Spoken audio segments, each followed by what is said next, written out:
Hello everyone and welcome to the channel Rainbow Classes. So students, today in this video we are going to start new chapter of religious movement.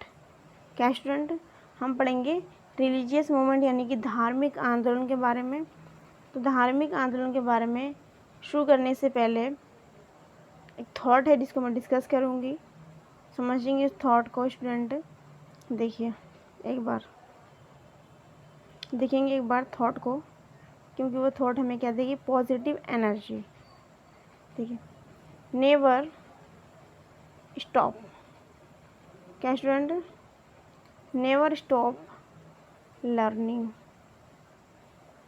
Never stop learning because never stop learning because life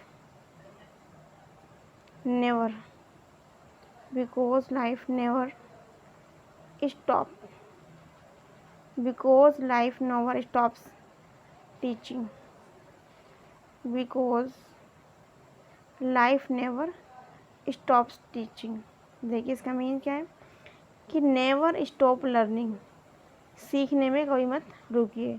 क्योंकि क्योंकि life never stops, जीवन नहीं रुकता है।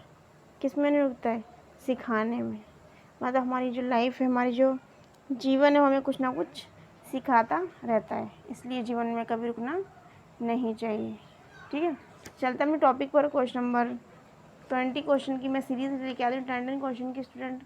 तो हम समझेंगे, मैं 10 क्वेश्चन कंप्लीट करवा चुकी हूँ, इसमें समझेंगे क्वेश्चन नंबर 11 से। चलिए क्वेश्चन नंबर 11 को देखते हैं। क्वेश्चन नंबर 11 देखिए, क्वेश्चन नंबर 11। क्वेश्चन नंबर 10 को मैंने आपको समझाया था, एक बार दोबारा समझ लेंगे। क्वेश्चन नंबर 10 को मैंने समझाया था कि जैन धर्म में जो पूर्ण ज्ञान जो प्राप्त हुआ उसको बोलते हैं कैवल्य। जबकि बात करें यदि बौद्ध धर्म की, अभी बौद्ध धर्म आ गया हमारा, नेक्स्ट वीडियो हमारा रहेगा बौद्ध धर्म। तो बौद्ध धर्म में जो ज्ञान प्राप्त करने जो वाले जो लोग होते हैं, जिन लोगों ने ज्ञान पूर्ण तरीके से जो सिद्धार्थ, जिनका नाम था गौतम बुद्ध, यानी कि ठीक है, उनको तथागत कहा गया था। उन्होंने जो ज्ञान की जो प्राप्ति की थी उसके बाद में उनको तथागत कहा गया था। मैंने आपको ओवरव्यू दिया था किसका? बौद्ध धर्म। जो मैंने थोड़ा सा ओवरव्यू दिया था उसका, लेकिन उसके बाद मैंने जैन धर्म पढ़ाने लगी थी। लेकिन अब हम दोबारा से बौद्ध धर्म में पढ़ाएंगे, उसके सभी क्वेश्चन को डिस्कस करेंगे। बौद्ध धर्म में जब ज्ञान की प्राप्ति हुई थी सिद्धार्थ गौतम बुद्ध को, उनका बचपन का नाम सिद्धार्थ मैंने बताया था आपको, गौतम बुद्ध उनका असली नाम था। तब गौतम बुद्ध को जब ज्ञान की प्राप्ति हुई तब वो क्या कहलाए स्टूडेंट? बताइए। वो कहलाए तथागत। क्या कहलाए स्टूडेंट? तथागत कहलाए। ठीक है, और यहाँ पर इन्होंने बताया कि जैन धर्म की जब प्राप्ति हुई ज्ञान की तब वो कैवल्य कहलाए। कौन? वर्धमान महावीर स्वामी, उनको कैवल्य की प्राप्ति हुई तो कैवल्य शब्द का प्रयोग किया गया। ठीक है, यहाँ पर वर्धमान महावीर स्वामी जो थे, उन्होंने 12 वर्षों की कठोर तपस्या की थी। क्या की थी स्टूडेंट? कठोर तपस्या साधना के बाद में जंबिक नाम का एक गांव था, वहाँ पर गांव के समीप एक ऋजुपालिका नदी थी। क्या थी? ऋजुपालिका नदी। और हमने इसमें क्या पढ़ा था? हमने पढ़ा था बौद्ध धर्म में एक नदी थी, उस नदी का नाम क्या था? पुनपुन। तो बोलते थे निरंजना।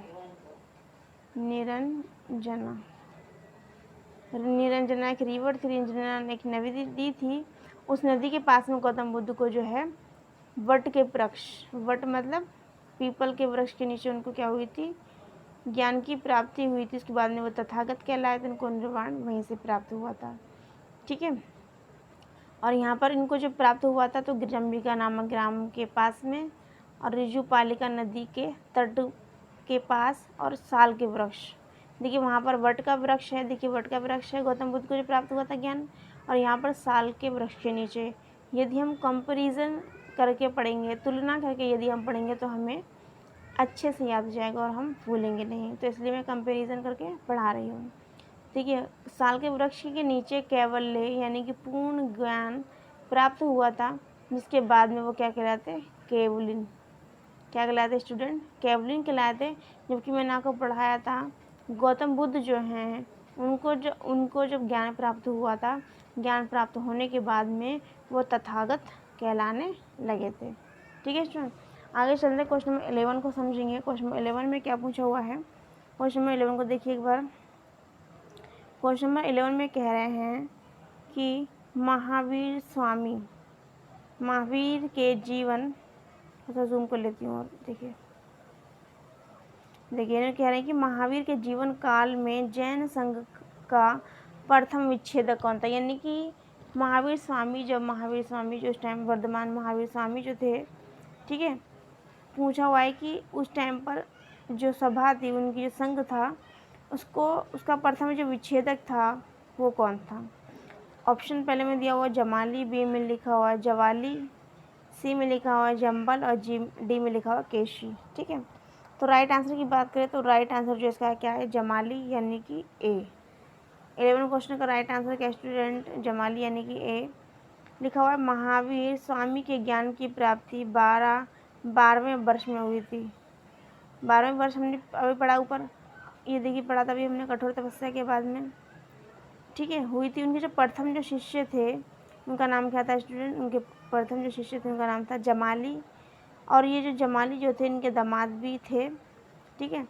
तो उनका मतभेद हो गया था, और मतभेद होने का जो कारण था वो क्या था, क्रियमाण कृत सिद्धांत। क्रियमाण कृत सिद्धांत था। क्रियमाण जो कृत सिद्धांत, उसका मतलब है कार्य करते ही पूरा हो जाना, यानी जब हमने कार्य करा उसको एकदम से कंप्लीट जाना कार्य का।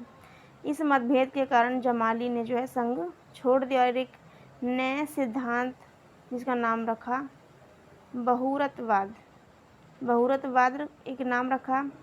उसमें क्या था कि कार्य पूरा होने पर ही पूरा माना जाएगा, कार्य पूरा होने पर ही पूरा माना जाएगा, इस बात का प्रतिपादन दिया। और एक बहुरतवाद का जो है सिद्धांत इन्होंने पारित किया, किसने, जमाली ने। ठीक है, इसके बाद दूसरा जो विद्रोह हुआ था जैन धर्म में, ठीक है ना, जैन धर्म में विद्रोह से मतलब जो उनको क्या हुआ था, डिवाइडेशन का जो काम किया था जमाली के बाद में। तो उसके बाद में किसने किया था, तीस गुप्त ने। किसने किया था स्टूडेंट, तीस गुप्त ने किया था 2 साल बाद। उसके बाद में जैन धर्म में परम तत्व की व्याख्या के लिए सप्तभंग जो न्याय है उसका नाम क्या इन्होंने दिया है, स्यादवाद।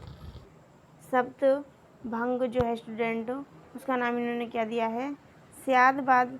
और इसके स्यादवाद के अलावा एक और नाम है जिसको कहा जाता है अनेकांतवाद।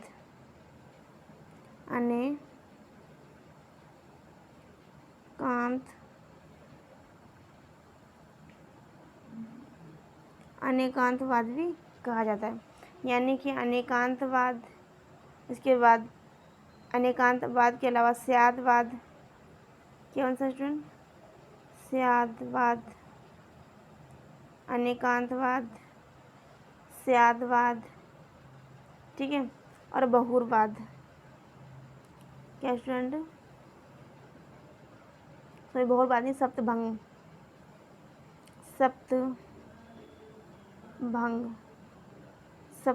ये क्या है, एक ही चीज़ है। ठीक है, तो जैन धर्म में परम तत्व की व्याख्या के लिए सप्तभंग न्याय अथवा स्यादवाद की संकल्पना दी गई थी। ठीक है स्टूडेंट, आगे क्वेश्चन नंबर 12 में लिखा हुआ, क्वेश्चन नंबर 12 के बारे में समझेंगे। क्वेश्चन नंबर 12 में पूछा हुआ है कि महावीर की माता किसकी स्टूडेंट, पूछा हुआ है कि वर्धमान महावीर स्वामी की माता का नाम क्या है। पहले लिखा हुआ त्रिशला, बी में लिखा महामाया, सी में लिखा सुनंदा और डी में लिखा गौतमी। तो देखिए इसके राइट आंसर की बात करें तो देखिए राइट आंसर किसका क्या होगा। मैंने आपको पढ़ाया था गौतम बुद्ध, जिनका बचपन का नाम सिद्धार्थ था। उनके जन्म की यदि बात की जाए 563 ईसा पूर्व इनका जन्म हुआ था, 563 ईसा पूर्व इनका जन्म हुआ था।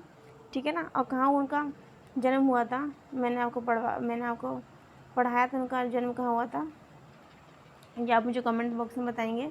और मैंने आपको पढ़ाया था जैन धर्म में कि वर्धमान महावीर स्वामी पढ़ाया था मैंने आपको, उन्होंने बताया था उनका जो जन्म हुआ था वो कहाँ हुआ था, बताइए उनका जन्म कब हुआ था और कहाँ हुआ था, ये भी आपको कमेंट बॉक्स में बताना है। लेकिन हम उसको कैसे याद कर सकते हैं ट्रिक वाइज, कि उनका जन्म हुआ था कुंडल पहनकर हुआ था और पाव खा के उनकी जो है मृत्यु हुई थी। किसकी? महावीर स्वामी की। ठीक है, महावीर स्वामी की महावीर जो स्वामी हैं, महावीर स्वामी के जन्म और मृत्यु। किसकी स्टूडेंट? महावीर स्वामी की जन्म और मृत्यु की बात की जाए तो मैंने आपको पढ़ाया था, जन्म हुआ था 599 में। ठीक है, और जिनकी मृत्यु जो हुई थी वो हुई थी 527 में, 527 में। दोबारा देख लें, दूसरा कलर मैं ले लेती हूँ। देखिए, मैंने आपको पढ़ा दूँगा, जन्म जो हुआ था 599 में हुआ था ईसा पूर्व में, इनकी जो मृत्यु हुई थी 527 ईसा पूर्व में हुई थी। ठीक है, और इनका जो जन्म हुआ था वो कहाँ हुआ था? कुंडल ग्राम में, वैशाली के निकट, वैशाली के निकट, वैशाली के निकट कुंडल ग्राम, वैशाली के निकट। कहीं भी लिखा कुंडल, कहीं भी लिखा कुंडग्राम। ठीक है, आप याद रख लेंगे कुंडग्राम में। और मृत्यु जो हुई थी पावापुरी में, पावापुरी 527 में। ठीक है, ऐसे आप याद कर लेंगे। ठीक है, और मैंने आपको पढ़ाया था गौतम बुद्ध के बारे में। तो गौतम बुद्ध का जो जन्म है वो 563 ईसा पूर्व में हुआ था, 563 ईसा पूर्व में। और आपको कमेंट बॉक्स में बता दें इनका जन्म 563 ईसा पूर्व में हुआ था। इनकी मृत्यु कब हुई थी और इनकी जन्म हुआ था किस जगह पर हुआ था, और जो मृत्यु जो हुई थी वो किस जगह पर हुई थी। ठीक है, आगे देखेंगे क्वेश्चन नंबर, हम आएंगे क्वेश्चन नंबर 12 पर। देखिए, क्वेश्चन नंबर 12 की हमने पढ़ा कि क्वेश्चन नंबर 12 में हमने समझा था अभी कि मैं बता रही थी महावीर स्वामी की माता का नाम। ठीक है, इससे पहले ऑप्शन बी को हम डिस्कस करेंगे, महामाया। क्या स्टूडेंट? महामाया। महामाया जो था किसकी माता का नाम था? उसके बाद में क्या है? गौतमी। गौतमी। देखिए, मैंने आपको पढ़ाई थी एक चीज़ अभी कि जो सिद्धार्थ जो थे, सिद्धार्थ थे जिनका नाम था गौतम बुद्ध। क्या नाम था? गौतम बुद्ध। इनकी जो माँ थी, जो थी रियल में जो इनकी माँ थी वो थी महामाया, जिनको महामाया के अलावा माया देवी भी कहा जाता था। इनका दूसरा नाम क्या था? माया देवी या फिर महामाया। महामाया या फिर माया देवी इनकी माँ का नाम था। ठीक है, लेकिन क्या हुआ था कुछ टाइम बाद इनकी मृत्यु, माँ की मृत्यु हो जाने के कारण इनकी जो एक मौसी थी, कौन थी स्टूडेंट? इनकी एक मौसी थी, मौसी थी गौतमी। इन्होंने जो है इनका लालन पालन किया। ठीक है, तो इन्होंने इनको पाला। ठीक है, तो हमारा बी ऑप्शन और डी ऑप्शन क्लियर हो गया। बात आती सुनंदा। सुनंदा नाम के हमने अभी कोई भी टॉपिक नहीं पढ़ा है, कोई भी हमने किसी भी लेडी फीमेल का नाम नहीं पढ़ा। तो इसका राइट आंसर जो है हमारा क्या है? त्रिशला। महावीर की माता का नाम स्टूडेंट क्या है? त्रिशला है। तो ऐसे हम करके राइट ऑप्शन पे पहुंच सकते हैं। ठीक है, क्वेश्चन नंबर 12 के एक्सप्लेनेशन को समझ लेते हैं एक बार। क्वेश्चन नंबर 12 में देखिए क्या कहा गया है। क्वेश्चन नंबर 12 के एक्सप्लेनेशन को देखेंगे। क्वेश्चन नंबर 12 देखिए एक बार, कि इनकी माता का नाम त्रिशला था। इसके अलावा इनको प्रियकारिणी विद्यादत्ता भी कहा गया। देखिए, एक त्रिशला है, त्रिशला के अलावा इनका नाम क्या है? प्रियकारिणी, प्रियकारिणी। ठीक है, उसके बाद में क्या है? प्रियकारिणी के बाद में विद्यादत्ता। क्या है स्टूडेंट? विद्यादत्ता इनका नाम है, प्रियकारिणी विद्यादत्ता या फिर त्रिशला। इसकी वर्धमान महावीर स्वामी की माता का नाम है। इसके अलावा लिखा हुआ है जैन अनुयायियों में इनके पिता जो थे इनके सिद्धार्थ थे, यानी कि गौतम बुद्ध के बेटे जो थे वर्धमान महावीर स्वामी थे, जो कि जैन धर्म के 24वें तीर्थंकर माने गए हैं। और जो 23वें तीर्थंकर जो थे वो कौन थे? 23वें कौन थे और प्रथम कौन थे? मैंने अभी आपको पढ़ाया था, प्रीवियस वीडियो में आप जाइए वहाँ देख सकते हैं। मैंने आपको पढ़ाया था प्रथम जो थे वो हैं ऋषभदेव।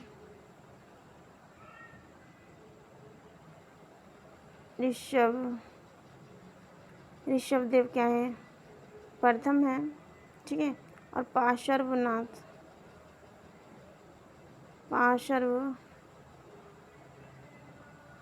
जो है क्या स्टूडेंट 23वें हैं। पार्श्वनाथ जो है स्टूडेंट क्या है 23वें हैं, ठीक है। और प्रथम जो है स्टूडेंट वो क्या है ऋषभदेव प्रथम है और पार्श्वनाथ 23वें हैं। और मैंने आपको पढ़ाया था कि बाहुबली जो हैं किसके बेटे हैं, बाहुबली जो हैं किसके बेटे हैं, तो ऋषभदेव के बेटे का नाम क्या है, बाहुबली। मूवी तो आपको ध्यान होगी। तो बाहुबली किसके बेटे हैं, जो जैन धर्म के प्रथम तीर्थंकर थे उनके द्वितीय बेटे थे, ऋषभदेव के द्वितीय बेटे थे, इनका नाम क्या था बाहुबली, जिनको प्रथम सम्राट चक्रवर्ती सम्राट होने का श्रेय या फिर गौरव कहें तो प्राप्त था। दोबारा देखेंगे एक बार कि महावीर स्वामी की जो माता थी उनका नाम त्रिशला के अलावा प्रियकारिणी भी था, विधेय दत्ता भी था। विधेय दत्ता इनकी माता का नाम 3 नाम थे, ठीक है। मैंने आपको पढ़ाया 23वें जो तीर्थंकर थे वो थे पार्श्वनाथ और प्रथम जो तीर्थंकर थे उनका नाम था ऋषभदेव, ठीक है। इनके जो पुत्र थे द्वितीय पुत्र थे उनका नाम था बाहुबली और बाहुबली को भारतीय चक्रवर्ती सम्राट होने का गौरव प्राप्त था, ठीक है। इसके अलावा जो 24वें तीर्थंकर थे कौन स्टूडेंट, 24वें जो तीर्थंकर थे वो कौन से थे, वर्धमान महावीर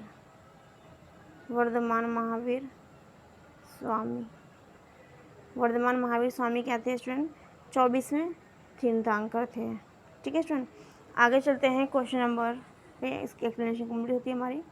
चलिए देखते हैं कि आगे फैक्ट में बताया हुआ है कि जैन अनुयायियों में इनके पिता सिद्धार्थ थे, उनको भी अन्य नाम से जाना गया है। पहले लिखा हुआ श्रायस्म और यसामस्म।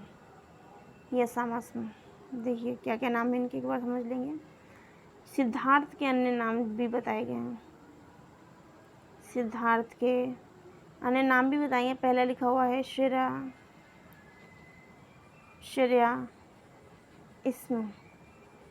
इस्मु और यसामस, ठीक है।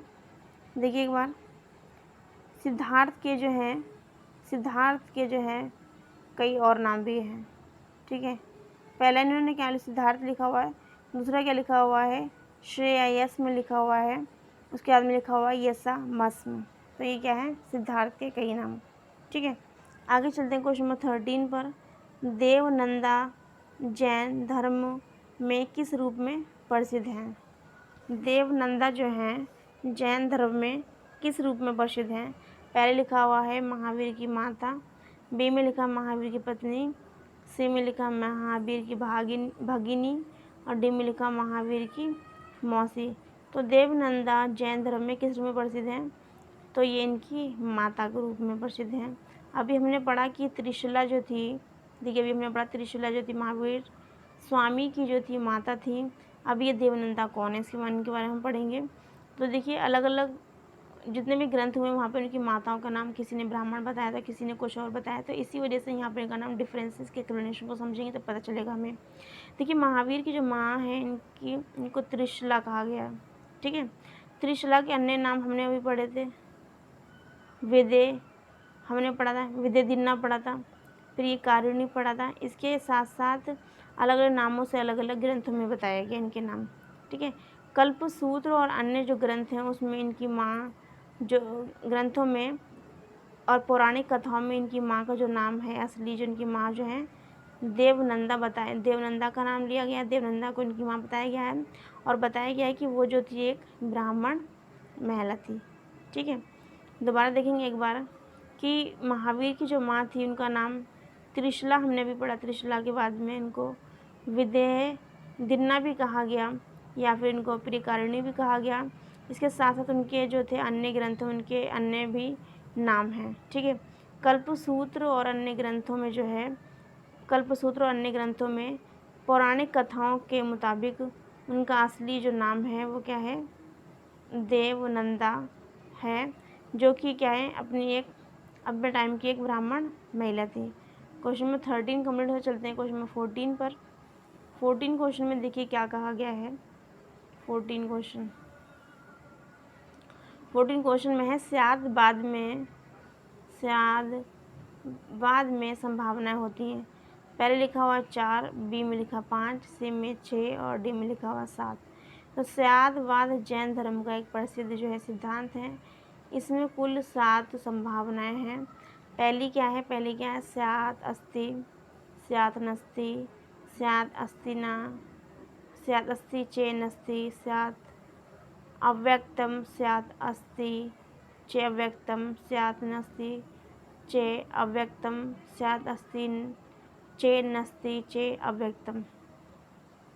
ठीक है, तो ये अपने आप में इतनी इंपॉर्टेंट, सिर्फ इनकी जो है काउंटिटी पूछी जाती है। ये इनके क्या मीन है, इस तरह से कभी क्वेश्चन नहीं आता ये, या फिर इनको 4 ऑप्शन में भी कभी नहीं आता, सिर्फ इसके नाम पूछे जाते हैं। ये थोड़ा डीप में दिया हुआ है। ठीक है, यहाँ पे इन्होंने डिफाइन कर दिया है। ठीक है, आगे लिखा हुआ है अनेकांतवाद किसका विशेष लक्षण है।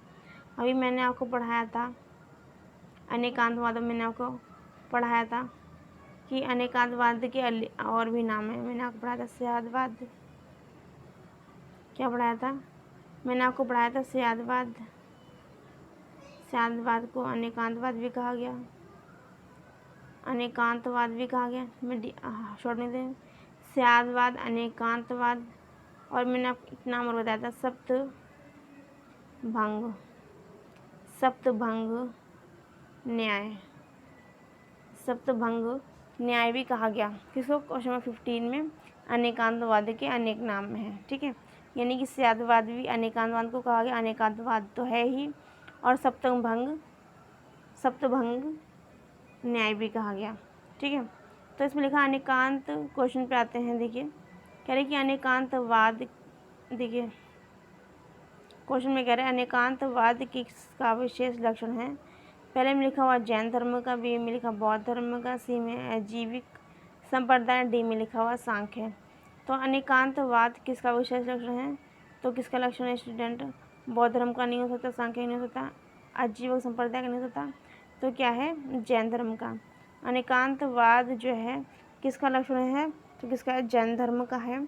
देखिए इसको थोड़ा सा एक्सप्लेनेशन को समझने की कोशिश करते हैं।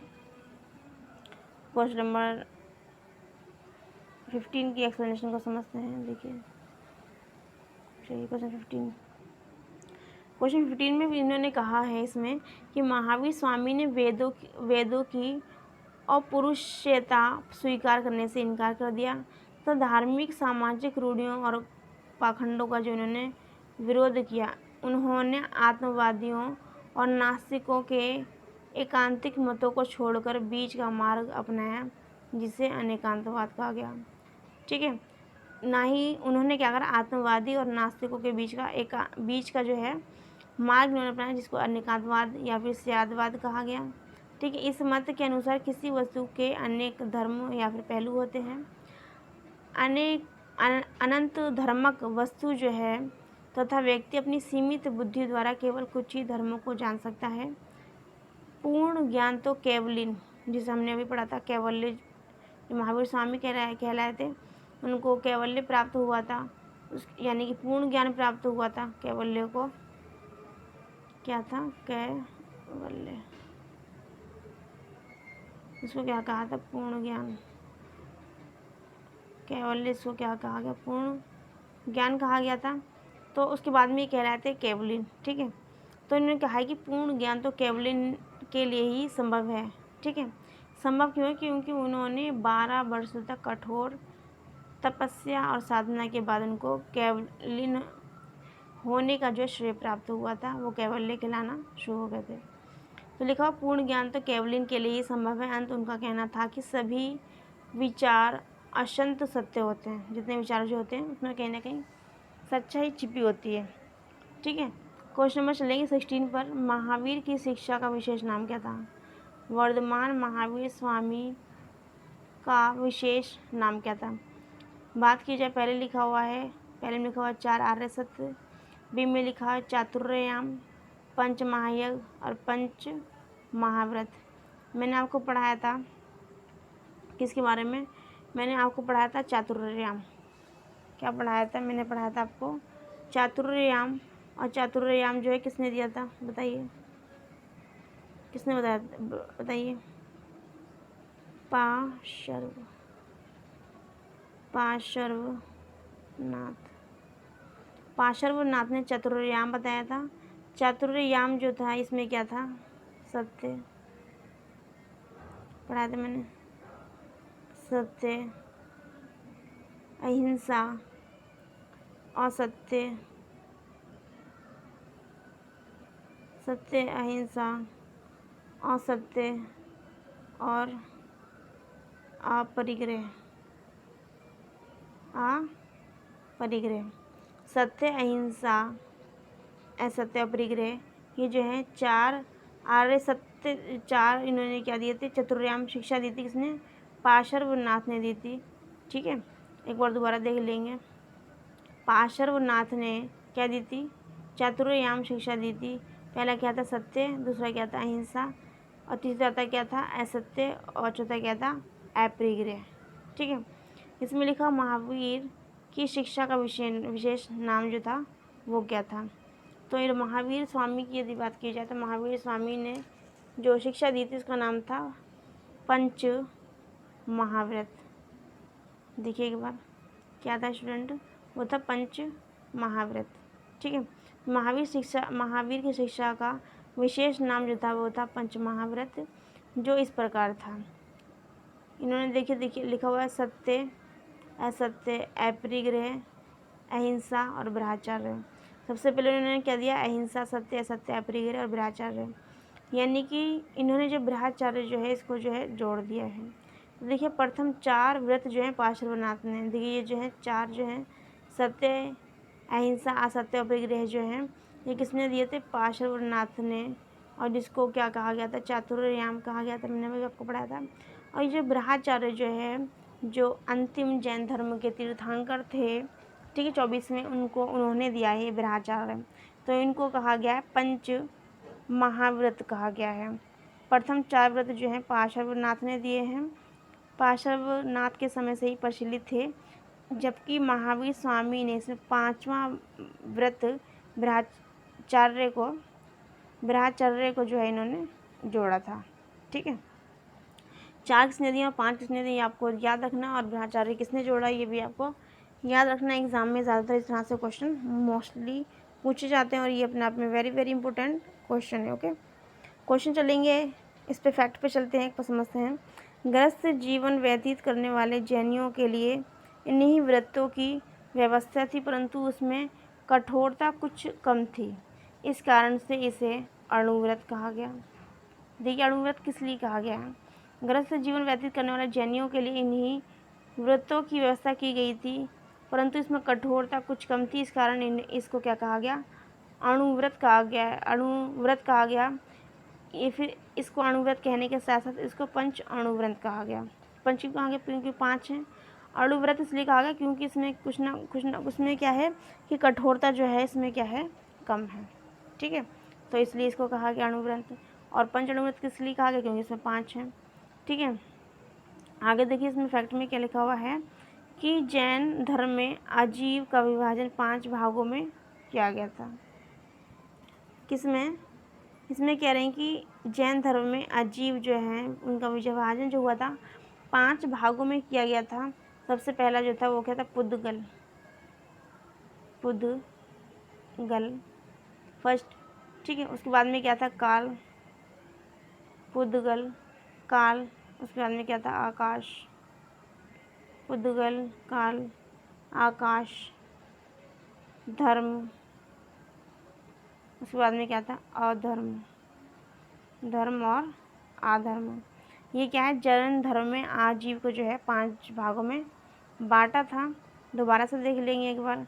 पहला देखिए क्या है, पहला देखिए पुद्गल है, दूसरा क्या है, काल है, तीसरा क्या है, आकाश और धर्म, और उसके बाद में क्या है, अधर्म। तो जैन धर्म में आजीवन का जो है 5 भागों में क्या हुआ था, विभाजन है, वो जो 5 जो है वो कौन से, पुद्गल, काल, आकाश, धर्म और अधर्म। ठीक है, आगे चलेंगे, क्वेश्चन नंबर समझेंगे क्वेश्चन नंबर 17 को। उसके बाद हमारा थर्ड क्वेश्चन, सिर्फ हमारे 3 क्वेश्चन बचेंगे। ठीक है, लिखा हुआ है कि महावीर ने निम्नलिखित में से कौन सा व्रत जोड़ा। देखिए अभी हमने डिस्कस किया था, कि महावीर स्वामी ने कौन सा व्रत जोड़ा था। तो बताइए कौन सा व्रत जोड़ा था। हमने पढ़ा था पार्श्वनाथ ने 4 दिए थे, सत्य असत्य अपरिग्रह और सत्य असत्य अहिंसा और जोड़ा था, ठीक है ना। जो ब्रह्मचार्य जो जोड़ा था वो किसने जोड़ा था, अभी हमने पढ़ा था महावीर स्वामी ने। लेकिन उन्होंने पार्श्वनाथ ने जोड़ा सत्य अहिंसा अपरिग्रह और असत्य, ठीक है। ये 4 जोड़े थे पार्श्वनाथ ने। 5वां 24वें तीर्थंकर महावीर स्वामी ने जोड़े थे ब्रह्मचार्य, ठीक है। आगे लिखा 18 क्वेश्चन समझेंगे। जैन धर्म के सिद्धांतों के अनुकूल नहीं है। जैन धर्म के सिद्धांतों के अनुकूल क्या चीज़ नहीं है, पहले लिखा हुआ है अहिंसा पर अत्यधिक बल, बी में कायाकल्प से शरीर कांत, सी में लिखा जन भाषा में प्रचार, डी में लिखा ईश्वर द्वारा कैवल्य की प्राप्ति। तो कौन सा नहीं है जैन धर्म के सिद्धांतों के अनुकूल, कौन सा नहीं है, तो वह है ईश्वर द्वारा कैवल्य की प्राप्ति। कैवल्य की जो प्राप्ति है ईश्वर द्वारा नहीं बल्कि ज्ञान के द्वारा है, ठीक है। तो बाकी जो है सब सही है और नहीं जो है वो क्या है, डी आंसर है। जैन धर्म अहिंसा पर जो है अत्यधिक बल देता है, साथ ही साथ इसमें कायाकल्प से शरीर का अंत करने पर भी जोर दिया गया है। इस धर्म का प्रचार जनसभा में भी किया गया था। इस सिद्धांत में ईश्वर द्वारा कैवल्य की प्राप्ति का सिद्धांत नहीं है बल्कि ज्ञान द्वारा कैवल्य की प्राप्ति के बारे में बात की गई है, ठीक है। आगे चलते हैं 19 क्वेश्चन पे। जैन धर्म के किस तीर्थंकर ने सर्वत्र वस्त्र त्याग करने का आदेश दिया था, ठीक है। ऋषभ देव देखिए पहले हैं, ठीक है। उसके बाद में महावीर स्वामी जो हैं अंतिम यानी कि 24वें हैं, ठीक है। और नेमिनाथ जो हैं उनको हम आगे बढ़ेंगे, अभी मेरे ख्याल से 22 है शायद, ठीक है।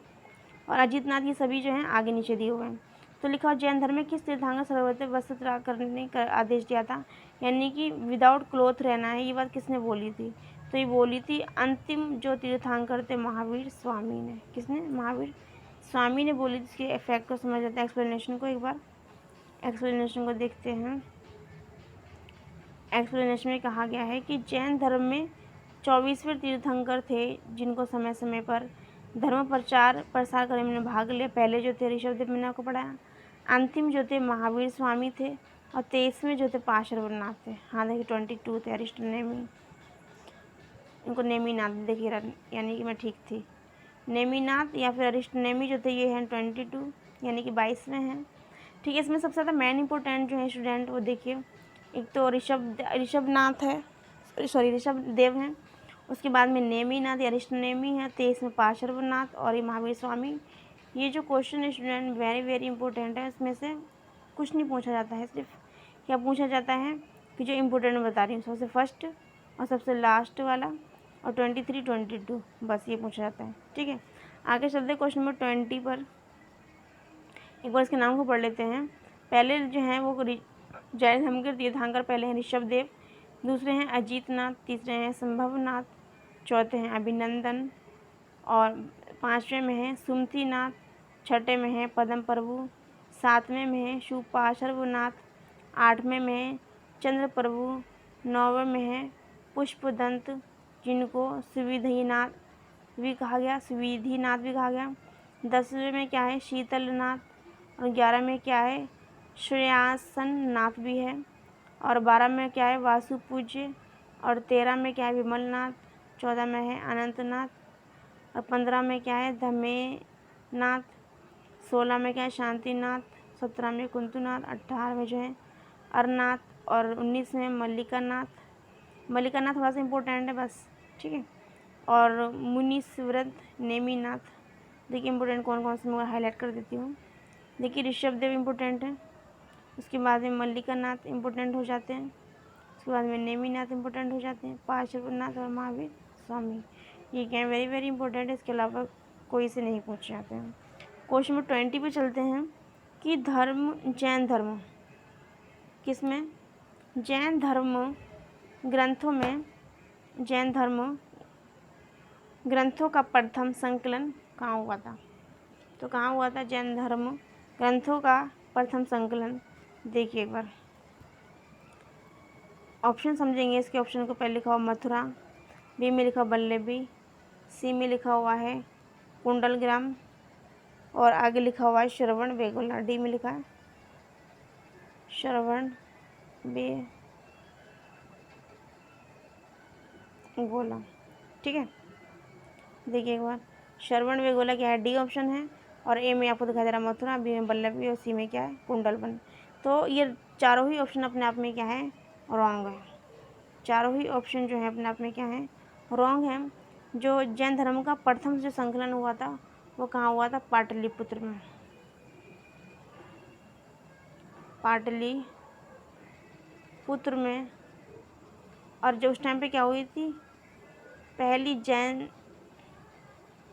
सभा हुई थी। जैन सभा हुई थी, देखिए बात समझेंगे इसको।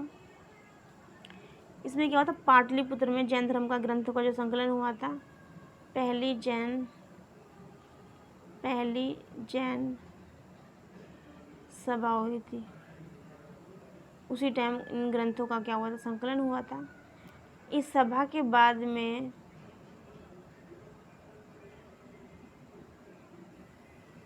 दो भिन्न भिन्न व्यक्तियों द्वारा अलग अलग लोगों के द्वारा अलग अलग जगहों पर अध्यक्षता हुई। पहली जो हुई थी मथुरा में, पहली हुई थी मथुरा में। जो दूसरी हुई थी वो हुई थी वल्लभी में।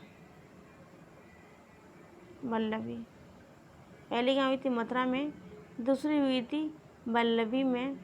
ठीक है, अलग अलग स्थानों पे जो है स्वतंत्र रूप से हुई थी, जिसकी वजह से क्या हुआ था, जो ग्रंथों का जो संकलन हुआ, जिसकी वजह से अलग अलग जगह पे होने की वजह से इनके जो धर्म ग्रंथ थे उनमें क्या होगा, विभेद हो गया। धर्म ग्रंथ संकलित हो गए मगर उसमें क्या विभेद आ गया। और इस विभेद को दूर करने के लिए वल्लभी में द्वितीय जैन महासभा की क्या हुआ था, आयोजन हुआ था बाद में। ठीक है, तो उस पर आपको नहीं जाना है, तो आपको क्वेश्चन के अकॉर्डिंग देखना है। देखिए एक बार कि जैन जो सभा जो हुई थी वो हुई थी पाटलिपुत्र में। पाटलिपुत्र में हुई थी जैन सभा। तो भिन्न भिन्न लोगों, यानी अलग अलग लोगों के द्वारा अलग जगह पे हुई थी। पहले क्या हुई थी, मथुरा में, दूसरी हुई थी वल्लभी में। तो अलग अलग जगह पे होने के कारण जो जो ग्रंथ थे वो संकलित तो हो गए, लेकिन उनमें क्या हो गया, विभेद हो गया। इन विभेदों को दूर करने के लिए ही द्वितीय जैन सभा आयोजित की गई थी। वो उसकी जो अध्यक्षता वो की गई थी, बताइए किसने की थी, वो की थी देवर्धि गण नामक एक व्यक्ति थे, उनकी अध्यक्षता में जो है द्वितीय जैन सभा हुई थी। तो जो क्या बोले, द्वितीय जैन सभा जो हुई थी वो कहाँ हुई थी, वल्लभी में हुई थी। इनको ठीक करने के लिए जो साहित्य जो है, जो ग्रंथ जो है वो संकलित हुए थे, विभेद हो गया था, उनको दूर करने के लिए द्वितीय जैन सभा वल्लभी में आयोजित हुई थी। और देवर्धि गण नामक एक व्यक्ति की अध्यक्षता में हुई थी। तो टोटली क्वेश्चन की सीरीज़ कंप्लीट हो गई है। ठीक है, चलते हैं हम नेक्स्ट वीडियो में। इसके बाद में नेक्स्ट वीडियो में मिलते हैं न्यू इन्फॉर्मेशन के साथ में और न्यू एनर्जी के साथ में। जब तक कि आप अपना ध्यान रखिए। Thank you for watching, take care, bye, like and subscribe.